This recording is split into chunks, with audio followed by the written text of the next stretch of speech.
Clouds and skies herald the end of the summer. Rustling leaves bring the sound of the autumn. Today marks the beginning of the autumn, the 13th of the solar terms, and also the start of the autumn season. Falling at the tail end of the summer, it is divided into early autumn and also the late autumn. However, the arrival of autumn does not mean the end of intense heat. The hot weather persists, and everyone should be wary of the autumn tiger, the lingering heat, and take precaution to stay cool and hydrated.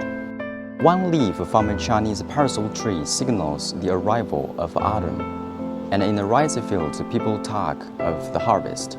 This time of year sees various crops growing vigorously, with ripening fruits hidden beneath the leaves, eagerly awaiting the harvest.